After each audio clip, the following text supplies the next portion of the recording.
नमस्ते, मैं आरोही अग्रवाल संस्कृति परिचय की छात्रा। हमारी संस्कृति परिचय कक्षा में हम श्रीमद् भगवद गीता का पाठ पढ़ते हैं। गीता हमें यह सिखाती है कि जीवन का परम उद्देश्य केवल भौतिक सुख नहीं, बल्कि आत्मा की शुद्धि और परमात्मा से एकत्व प्राप्त करना है। इसमें हमें धर्म, भक्ति, ज्ञान और कर्म योग का महत्व समझाया गया है। इसी के माध्यम से मनुष्य मोक्ष अर्थात जन्म मरण के चक्र से मुक्ति प्राप्त कर सकता है। आज मैं आपके सामने 8वें अध्याय के 5वें श्लोक को प्रस्तुत करना चाहती हूँ।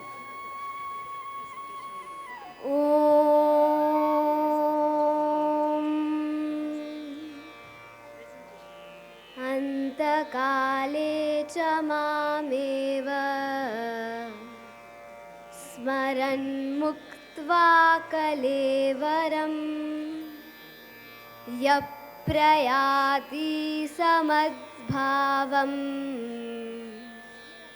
याति नास्त्यत्र संशयः।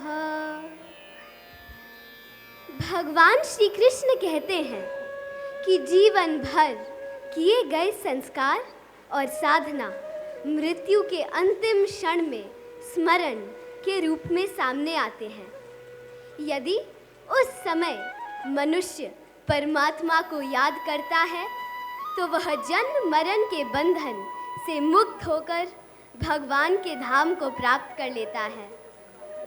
इसका मुख्य संदेश है कि हमें जीवन भर प्रभु का स्मरण और भक्ति करनी चाहिए, ताकि अंतिम क्षण में भी वही याद हो और मोक्ष की प्राप्ति हो। धन्यवाद। नमस्ते।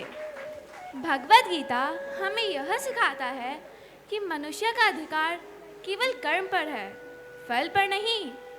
अगर हम यह सोचकर कर्म करना छोड़ दें कि उसका परिणाम हमारे मन के अनुसार नहीं होगा, तो यह अकर्मण्यता कहलाएगी।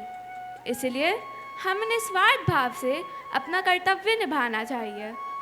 इसी आधार पर मैं भगवद गीता के दूसरे अध्याय के 47वें श्लोक को प्रस्तुत करने जा रही हूँ।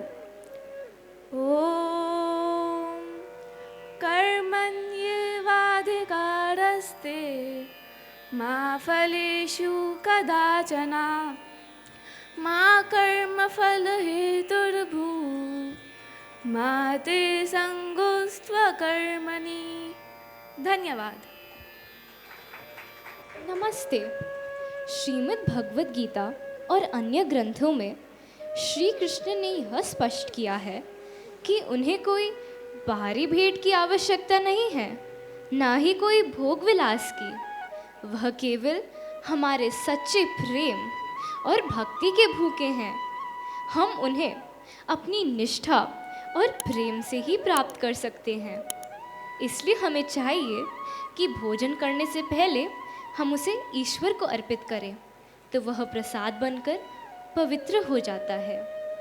गीता में अध्याय 9 श्लोक 26 में वह कहते हैं, ओम पत्रम पुष्पम फलम तोयम यो मे भक्त्या प्रयच्छति तदहं भक्त्या उपहरितम् अश्नामि प्रयतात्मनः। धन्यवाद। नमस्कार। श्रीमद् भगवद गीता का एक बहुत प्रसिद्ध और गहन संदेश है। अध्याय 2 श्लोक 23 में श्री कृष्ण अर्जुन से कहते हैं कि आत्मा अविनाशी और अमर है। ओम नैनम छिन्दति शस्त्राणि नैनम दहति पावकः न चैनं क्लेदयन्त्यापो न शोषयति मारुतः। अर्थात शस्त्र आत्मा को काट नहीं सकते, अग्नि उसे जला नहीं सकती, जल उसे भुगो नहीं सकता और वायु उसे सुखा नहीं सकती। धन्यवाद। नमस्ते। भगवान श्री कृष्ण कहते हैं कि सच्चा भक्त वही है जिसका मन और हृदय पूर्ण रूप से भगवान में लीन हो, जो निरंतर उनकी उपासना करे, उन पर अटूट श्रद्धा रखे। आइए इस सच को 12वें अध्याय के दूसरे श्लोक में सुनते हैं।